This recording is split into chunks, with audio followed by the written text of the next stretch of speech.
ماکانہ نہیں ہے نبی جی نبی کے لیے، والذین اور ان لوگوں کے لیے آمنوا جو ایمان لائے، ان کے یستغفروا وہ استغفار کریں، للمشرکین مشرکوں کے لیے، ولو کانوا اور اگرچہ ہوں اولی قربا قرابت والے، من بعد اس کے بعد ما جو تبینہ کھل چکا یا ظاہر ہو چکا، لہم ان کے لیے، انہم کہ بے شک وہ اصحاب الجحیم دوزخ والے ہیں۔ وما کان استغفار اور نہ تھا استغفار ابراہیم کا لِأَبِيهِ اپنے باپ کے لیے، الا مگر عن موعدۃ وعدہ کیا گیا تھا، وعدہ اس نے وعدہ کیا، اِجَّاؤ اسی سے، فلما پس جب تبینہ کھل چکا ظاہر ہو چکا، لہو اس کے لیے، انہو کہ بے شک وہ عدو للہ دشمن ہے اللہ کا، تبرأ من بیزار ہو گیا اس سے، ان ابراہیم بے شک ابراہیم لأوّاہ البتہ برداشت والے، حلیم تحمل والے ہیں، یا لأوّاہ نرم دل والے، اور حلیم برداشت والے یا تحمل والے۔ آیات کا ماقبل آیات کے ساتھ ربط اور تعلق یہ ہے کہ ماقبل آیات میں اللہ نے اہل ایمان کے اوصاف، ان کی خوبیاں، ان کی قربانیوں کا ذکر فرمایا کہ اہل ایمان اللہ کے لیے اپنی جان کو، اپنے مال کو قربان کرنا یہ باعث سعادت سمجھتے ہیں۔ پھر اہل ایمان جو ہیں وہ اعمال میں اتنے آگے ہیں، رجوع اللہ ان کا شیوا ہے، اللہ کی بندگی عاجزی ان کا اوڑھنا بچھونا ہے، اور چلتے پھرتے اٹھتے بیٹھتے ان کی زبانوں پر اللہ کی تعریف ہے، اور اللہ کا خوف و ڈر کا عالم یہ ہے کہ سخت گرمیوں میں میدان جہاد میں بھی یہ روزوں کا اہتمام کرتے ہیں، پھر رکوع سجود بھی ہے،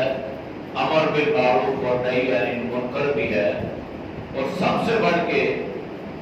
اللہ کی حدود کو پامال نہیں کرتے۔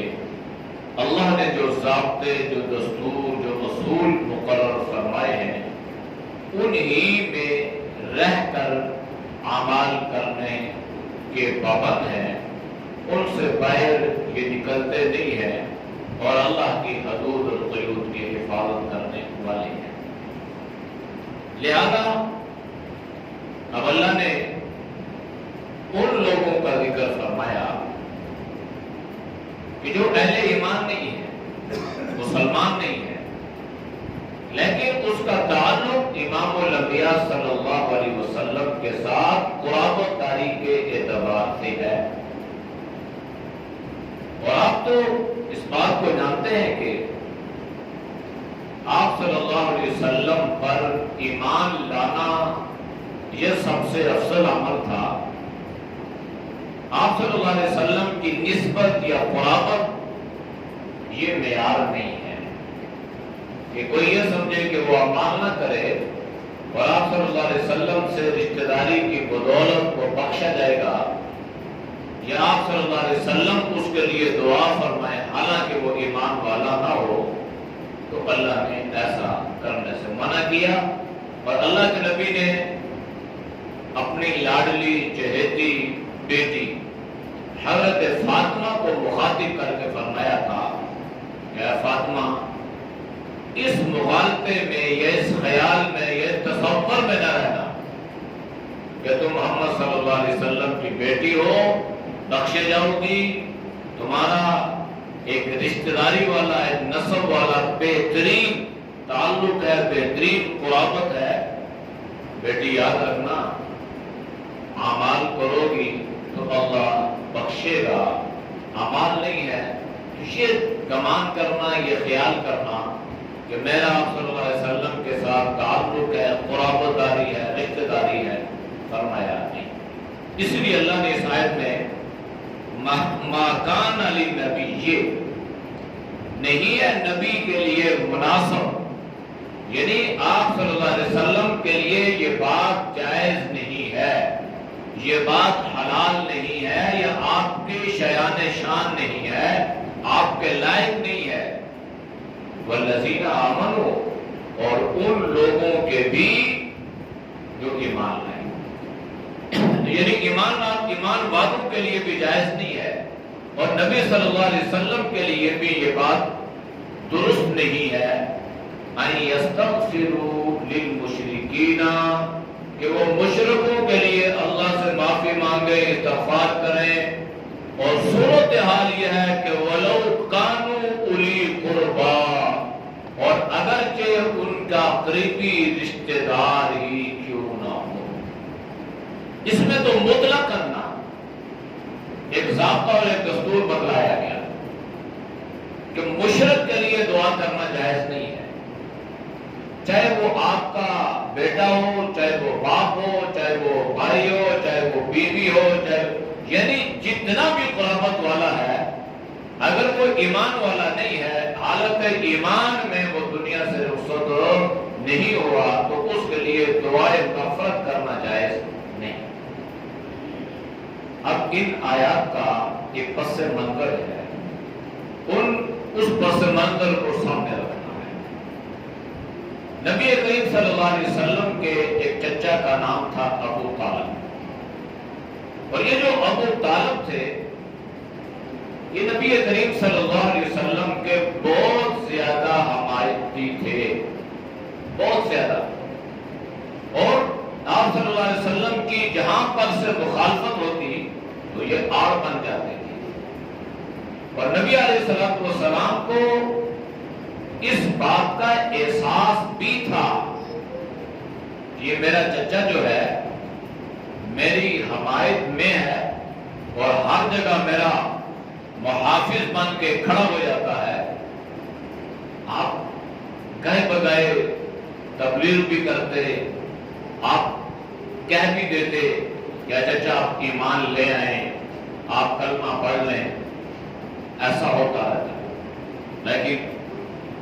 وہ نہ پڑھے، لیکن چچے کی محبت میں کمی نہ آئی، آپ صلی اللہ علیہ وسلم سے محبت کرتے، آپ کا دفاع کرتے، آپ کے محافظ بنتے، سب کچھ آپ کی تربیت میں بھی بڑا، آپ صلی اللہ علیہ وسلم کی تربیت پرورش میں بھی کا بڑا ہاتھ تھا۔ مختصر یہ کہ یہ بیمار ہو گئے، ابو طالب بیمار ہو گئے اور بالکل قریب المرگ ہو گئے،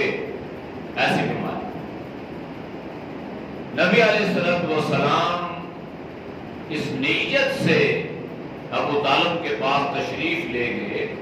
کہ آج میں اپنا زور لگاؤں گا، اور کاش کہ میرا چچا کلمہ پڑھ لے تو کم از کم کل قیامت والے دن میں اپنے چچا کے لیے شفاعت تو کر سکوں۔ بس آپ صلی اللہ علیہ وسلم کو اس بات کا شوق تھا، اور آپ کو یہ دکھ رہتا کہ کاش میرا چچا کلمہ پڑھ لے، مسلمان ہو جائے، اور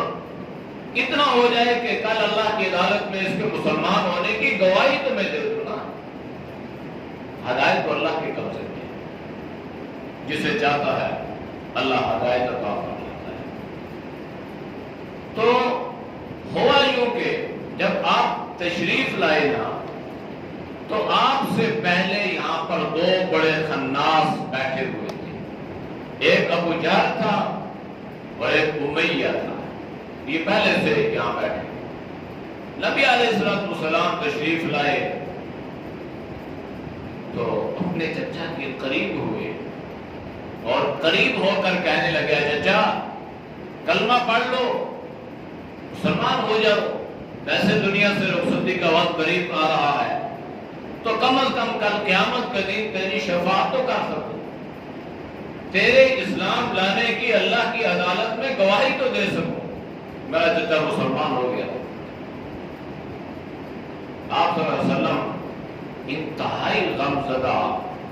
اور دکھی کیفیت میں اپنے چچا سے یہ باتیں فرما رہے ہیں۔ اس چچا نے سوچا تھوڑا سا، ابھی بولا نہیں ہے، جواب نہیں دیا، تو یہ ابو جہل خناس بول پڑا اور یہ کہنے لگا اچھا اب جاتے جاتے اپنے باپ کا مذہب چھوڑ دو گے، اس سے پھر جاؤ گے؟ لوگ کیا کہیں گے؟ لوگ کہیں گے ابو طالب موت کے ڈر کی وجہ سے اپنے باپ کا مذہب چھوڑ گیا، وہ مرتد ہو گیا، بے دین ہو گیا، باپ کو چھوڑ کے بھتیجے کے پیچھے لگ گیا، باپ کو چھوڑ کے بھتیجے کے پیچھے لگ گیا، عبد المطلب کا مذہب چھوڑ دیا۔ حضور علیہ السلام نے پھر فرمایا کہ چچا آپ کے بڑے احسانات ہیں، آپ نے میرا بڑا ساتھ دیا، تو میں یہ چاہتا ہوں کہ آپ کلمہ پڑھ لیں، میرے کان میں پڑھ لیں، کسی کو پتہ نہ چلے، میں تو اللہ کی عدالت میں گواہی دے سکتا ہوں نا کہ میرے چچا نے میرے کان میں تو کلمہ پڑھا، ان خناسوں کے سامنے نہ پڑھے۔ ابھی جو دو خناس تھے نا یہ اسی ٹو میں تھے اور مزید ان کے قریب ہو گئے اور اپنے مذہب کی باتیں کرنے لگے، عبد المطلب کے تذکرے کرنے لگے، تاکہ میں ہمارا چچا جو ہے، یہ ہمارا بھائی جو ہے، یہ کہیں ایسا نہ ہو کہ جاتے جاتے کلمہ پڑھ کے چلا جائے۔ تو انہوں نے باتیں کی، نبی علیہ السلام نے اپنی باتوں کو جاری رکھا، چنانچہ بالآخر یہ ہوا کہ ابو طالب کی زبان پر جو آخری الفاظ تھے وہ یہ تھے کہ میں عبد المطلب کے مذہب پر قائم ہوں، یہ آخری الفاظ، بس دنیا سے رخصت۔ اب دنیا سے رخصت ہوئے تو آپ صلی اللہ علیہ وسلم کے لیے مشکل پیدا ہوگی، بھائی دعا کریں یا نہ کریں، اللہ سے ان کے لیے معافی مانگیں یا نہ مانگیں، استغفار کریں یا نہ کریں، دیکھیں نا احسانات تو تھے ہی تھے نا، اور آپ صلی اللہ علیہ وسلم کو بھی ان کے احسانات کا احساس تھا۔ آپ صلی اللہ علیہ وسلم احسان فراموش نہیں تھے کہ کوئی نیکی کرے آپ اس کو بلا دے، نہیں، آپ ایک ایک آدمی کی ایک ایک نیکی کو یاد رکھتے تھے۔ تو قرآن کریم کی یہ آیت اتری اور اس آیت میں واضح طور پر یہ بتلا دیا گیا کہ نبی کے لیے مناسب نہیں ہے، ایمان والوں کے لیے بھی مناسب نہیں ہے، یہ بات جائز نہیں ہے ان یستغفروا للمشرکین، کہ وہ مشرکوں کے لیے استغفار کریں، اللہ سے معافی مانگیں، وَلَوْ كَانُوا أُولِي قُرْبَىٰ، اگرچہ ان کے قریبی رشتہ دار ہی کیوں نہ ہو۔ تو چچا قریبی تھا تو اللہ نے فرما دیا کہ اگرچہ قریبی تھا لیکن چونکہ مشرک تھا لہذا اس کے لیے دعا کرنا جائز ہے۔ یہ ہماری تفسیروں میں واضح طور پہ لکھا ہے، اس آیت کے پس منظر میں، اس کے شان نزول میں۔ تو آج کل ایک فتنہ ہے جو ایسی باتیں امت میں انتشار پیدا کرتے ہیں کہ جس کا امت کے ساتھ کوئی تعلق نہیں ہے۔ اب ہمیں ابو طالب کے بارے میں چھیڑ چھاڑ کرنے کی ضرورت نہیں ہے کہ وہ کیا تھے کیا نہیں تھے، وہ کس حالت میں دنیا سے رخصت ہوئے، کس حالت میں نہیں ہوئے۔ یہ ہماری تفسیروں میں یہ بات لکھی ہے، اگر آپ ہمارے مسلک کی تفسیریں نہ بھی پڑھیں تب بھی تو قرآن کریم کی اس آیت کا کوئی شان نزول تو بنتا ہے نا، تو پھر آپ اس کو ثابت کریں جس کے بارے میں یہ آیت نازل ہوئی اور آپ صلی اللہ علیہ وسلم کا وہ قریبی رشتہ دار تھا، آپ اس کے لیے دعا کرنا چاہ رہے تھے، استغفار کرنا چاہ رہے تھے، اللہ سے بخشش کی دعا مانگنا چاہ رہے تھے، اللہ نے آپ کو اسے منع کر دیا کہ یہ مشرک ہے اور آپ نے اس کے لیے استغفار نہیں کرنا۔ من بعد ما تبین لهم انهم اصحاب الجحیم، یہاں تک کہ ان کے لیے یہ بات کھل کر سامنے آ گئی کہ یہ دوزخ والے ہیں، پکی بات ہو گئی، یقینی بات ہو گئی۔ اس کے بعد ان کے لیے مغفرت کی دعا کرنا، بخشش کی دعا کرنا یہ جائز نہیں۔ سوال یہ پیدا ہوا آج کے زمانے میں انسان کے تعلقات میں، مسلمانوں کے متعلقین میں، آج کل معاشرے میں دوسرے لوگ بھی آباد ہیں، کرسچن ہیں یا کسی اور، لیکن وہ ہے مشرک کافر۔ تو یاد رکھنا کہ اگر ان میں سے کوئی مر جائے تو آپ تعزیت کے لیے جا سکتے ہیں، افسوس کے لیے جا سکتے ہیں، لیکن نیت اور ارادہ یہ ہو، آپ افسوس یہ کریں، ہمیں افسوس ہے کہ آپ کا عزیز دنیا سے رخصت ہو گیا،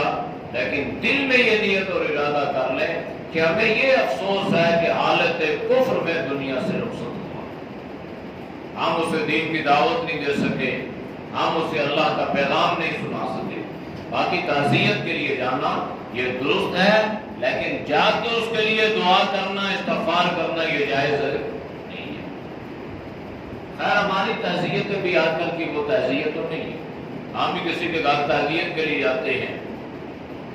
لفظ تعزیت کا معنی بھی کچھ اور ہے، ہمیں پتہ ہی نہیں ہے کہ ہم نے کیا کہنا ہے، کیا کرنا ہے۔ ہم جاتے ہیں، بیٹھتے ہیں، عجیب سی مختلف علاقوں میں، مختلف جگہوں میں مختلف صورتحال سامنے آتی ہے۔ 4 آدمی گئے، 10-20 آدمی پہلے سے بیٹھے ہیں، ہم جائیں گے دعا کریں، دعا ہوگی، پھر میرے ساتھ جو دوسرا گیا یہ کہے گا یہ دعا کریں، تیسرا گیا یہ دعا نہ بن گئی، یہ تو کھلونا، اور جو بیچارے ہاتھ اٹھاؤ وہ کہتے ہیں بھائی کون سا وقت ہو یہ ختم کرے اور جان چھوٹے۔ یہ دعا نہیں ہے، یہ تعزیت نہیں ہے۔ دعا میں جامعیت ہو، ایک مرتبہ دعا ہو جائے، جامعیت ہو، اثر والی ہو، یہ بہتر ہے کہ 1000 مرتبہ دعا کریں اور صرف رسماً دعا کریں۔ اس لیے کہیں پر بھی دیکھیں، جس کو پتہ ہے اور جس کو پتہ نہیں ہے، علم والے اور جاہل یہ برابر نہیں ہے۔ اگر اللہ نے آپ کو دین کے ساتھ جوڑا ہے، قرآن کے ساتھ جوڑا ہے، تو اس پہ عمل کرنے کی کوشش کرے اور معاشرے کو اس پر لانے کی محنت کرنی ہے۔ اس لیے کہ علم آنے کے بعد اگر عمل نہیں ہے تو ڈبل سزا ہے، ڈبل جرم ہے۔ تو آپ بتلا دیا کریں کہ بھائی اصل تعزیت تو یہ ہے کہ جب آپ کسی کے گھر میں جائیں، جا کے افسوس کریں، اسے صبر کی تلقین کریں، اور مختصر وقت میں اگر کوئی واقعہ ایسا جو عبرت والا ہو وہ آپ سنا دیں، کوئی اس کی زندگی کے تبصرے کر دیں کہ اچھا تھا، اعمال والا تھا، شاید ان باتوں سے انہیں صبر جو ہے یہ نصیب ہو جائے، یہ اصل تعزیت ہے۔ ہم جو کرتے ہیں یہ تعزیت نہیں ہے۔ دعا تو کہیں بھی کر سکتے ہیں، اور کون سی دعا قابل قبول ہے یہ بھی ذہن میں رکھیں۔ آپ صلی اللہ علیہ وسلم نے کیا فرمایا؟ آپ نے فرمایا وہ دعا اللہ قبول کرتا ہے، اس کو رد نہیں کرتا، جو دعا آدمی غائب کے لیے کرتا ہے۔ غائب کے لیے، کسی کا انتقال ہو گیا، وہ یہاں پر کوئی موجود نہیں ہے، اس کا کوئی عزیز و قارب رشتہ دار، ہم اس کے لیے دعا کر رہے ہیں، یہ دعا اللہ قبول کرتا ہے۔ بجائے یہ کہ ہم پیٹھ پیچھے تو کرتے نہیں ہے، منہ پہ کوئی آ جائے تو ہم ہاتھ کھڑا کرتے ہیں، کہتے ہیں جی اس کے لیے دعا کریں، اس میں اثر نہیں ہے، اس میں قبولیت اللہ کر لے تو ہم اس کو کہہ نہیں سکتے، لیکن آپ صلی اللہ علیہ وسلم نے اس کا ظاہر نہیں فرمایا کہ یہ دعا قبول ہوگی یا نہیں ہوگی۔ اس لیے معاشرے میں اصلاح کرنے کی بہرحال ضرورت ہوتی ہے، لیکن ہوتا ہی ہے کہ جو جانتے ہیں وہ بھی، جو نہیں جانتے وہ بھی مل کے بس سب ایک ہی اس میں راستے کے مسافر بن جاتے ہیں، تو جاننے والوں کی ذمہ داری بنتی ہے۔ پھر سوال یہ پیدا ہوا کہ حضرت ابراہیم نے بھی اپنے باپ کے لیے استغفار کیا تھا، ذہن میں بات آ گئی، قرآن کریم میں ذکر ہے سأستغفر لک ربی، حضرت ابراہیم نے فرمایا کہ میں اپنے باپ کے لیے استغفار کروں گا۔ اللہ نے ذکر فرمایا وما کان استغفار ابراہیم، اور نہیں تھا ابراہیم کا استغفار کرنا لأبیہ اپنے باپ کے لیے، الا عن موعظۃ وعدہا ایاہ، مگر حضرت ابراہیم نے اپنے باپ سے وعدہ کر لیا تھا، یہ وعدہ تھا نا کہ میں تو تیرے لیے استغفار کرتا رہوں گا، تو مجھے دھمکیاں دے رجم کرنے کی، وطن چھوڑنے کی، جو کر لیا کر، لیکن میں تیرے لیے، تو یہ حضرت ابراہیم نے اپنے باپ سے وعدہ فرمایا، اور حضرت ابراہیم اپنے باپ کے لیے بخشش کی، مغفرت کی دعا کرتے رہے، یہاں تک کہ حضرت ابراہیم پر یہ بات کھل چکی کہ تیرا باپ جو ہے مشرک ہے، کافر ہے، لہذا اب اس کے لیے استغفار نہیں کرنا۔ تو اس کے بعد پھر حضرت ابراہیم نے اپنے باپ کے لیے استغفار نہیں کیا، تو اس کا ذکر فرمایا فلما تبین لہ، پر جب ظاہر ہو گیا اس کے لیے انہ عدو للہ، کہ حضرت ابراہیم کا باپ اللہ کا دشمن ہے، یہ حضرت ابراہیم پر جب یہ بات کھل گئی، ظاہر ہو گئی، تو تبرأ منہ، اب حضرت ابراہیم اس سے بری ہو گئے، بیدار ہو گئے، اور اب حضرت ابراہیم نے اپنے باپ کے لیے استغفار کرنا چھوڑ دیا۔ اور حضرت ابراہیم جو تھے نا، ان ابراہیم، بے شک حضرت ابراہیم لأوّاہ، نرم دل والے تھے، قساوت قلبی نہیں تھی، نرم دل تھا، دل میں محبت تھی، حلیم، ہر بات کو برداشت کرنے والے تھے، تحمل والے تھے، تو لہذا اس طرح حضرت ابراہیم نے باوجود اس کے کہ باپ نے دھمکیاں دی، تو تحمل کا اور نرمی کا جو ایک طریقہ کار تھا وہ یہ تھا کہ حضرت ابراہیم اس کے لیے استغفار کرتے رہے۔ جب ظاہر ہو گیا اللہ کا دشمن ہے، تو حضرت ابراہیم نے استغفار کرنا چھوڑ دیا۔ اعوذ باللہ من الشیطان الرجیم، بسم اللہ الرحمن الرحیم، ما كان للنبي والذين آمنوا أن يستغفروا للمشركين ولو كانوا أولي قربى من بعد ما تبين لهم أنهم أصحاب الجحيم، وما كان استغفار إبراهيم لأبيه إلا عن موعدة وعدها إياه، فلما تبين له أنه عدو لله تبرأ منه، إن إبراهيم لأواه حليم۔ صدق الله، الحمد لله رب العالمين، والعاقبة للمتقين، والصلاة والسلام على النبي الأمي الكريم۔ یا اللہ ہم سب کے صغیرت میرا گناہ کو معاف فرما، گناہوں سے حفاظت فرما، نیک اعمال کی توفیق نصیب فرما۔ یا اللہ برے اعمال سے، برے خیالات سے، برے راستوں سے اللہ تو ہم سب کے حفاظت فرما۔ یا اللہ جتنے مسلمان اے اللہ حالت ایمان میں دنیا سے رخصت ہوئے، یا اللہ تو سب کی مغفرت فرما۔ یا اللہ جو ہمارے قریبی ہیں، جو دور والے ہیں، یا اللہ تو سب کی مغفرت فرما۔ یا اللہ تو سب کے درجات کو بلند فرما۔ جو دنیا میں موجود ہیں اللہ تو سب کو صحت ایمان والی زندگی نصیب فرما۔ یا اللہ تو سب کے علم و عمل میں اللہ برکت عطا فرما۔ یا اللہ تو ہم سب کو قوت گویائی عطا فرما، حق بات کو بیان کرنے کی اللہ تو ہم سب کو پوری امت کو یہ توفیق نصیب فرما۔ اللہ ہماری دعاؤں کو قبول فرما۔ صلی اللہ تعالی علی نبی الامی وعلی آلہ وصحبہ اجمعین برحمتک یا ارحم